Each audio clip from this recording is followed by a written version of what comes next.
समस्त ब्रह्मांड में जो कुछ भी घटित होता है उसके पीछे विज्ञान है। पर इंसान को जब कोई बात समझ नहीं आती तो या वो उसे नकार देते हैं या फिर उसे चमत्कार का नाम देते हैं, जिससे अंधविश्वास पनपता है। तो आइए जानते हैं पूर्णिमा के पीछे का विज्ञान। दोस्तों, मैं हूं आपका होस्ट और दोस्त अतुल राजपूत और आप देख रहे हैं मेरा YouTube चैनल सत्य तथ्य। पूर्णिमा, जिस दिन चांद पूरा दिखाई पड़ता है, हमारे बड़े बुजुर्गों ने हमेशा हमें पूर्णिमा के दिन धर्म कर्म के कार्य करने के लिए कहा और शराब आदि का सेवन ना करने की सलाह दी। लेकिन पूर्णिमा के दिन इतना ही नहीं, इससे भी ज्यादा कुछ होता है। इस दिन जिस भी तरह का हमारा स्वभाव रहता है वो चरम पर पहुंच जाता है।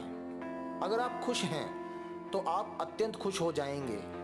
अगर आप दुखी हैं तो आप बहुत दुखी हो जाएंगे। अगर आप नशे में हैं तो आपका नशा भयंकर हो सकता है। अगर आप क्रोध में हैं तो आपका क्रोध इतना भी बढ़ सकता है कि आप किसी को नुकसान भी पहुंचा दें। और आप ध्यान में हैं तो आपका ध्यान चरम पर पहुंच जाएगा। अब आते हैं इसके पीछे के विज्ञान पर।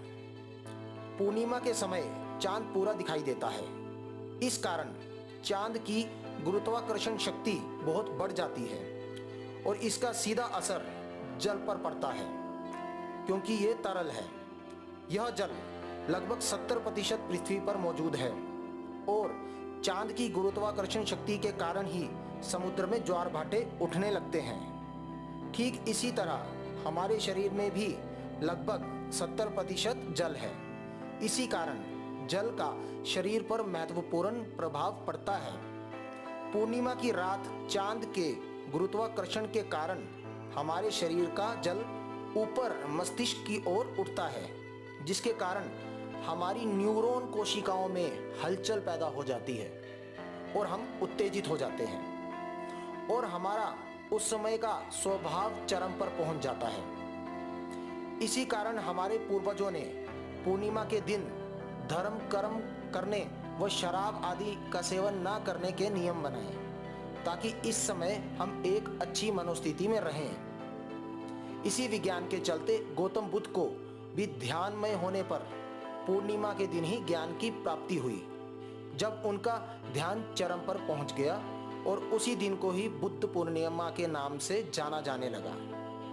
दोस्तों, जब पूर्णिमा का दिन हो उस दिन आप खुश रहें, ध्यानमय रहें, जिज्ञासु बने, ज्ञान की खोज में रहें तो आपको जरूर अच्छे परिणाम मिलेंगे।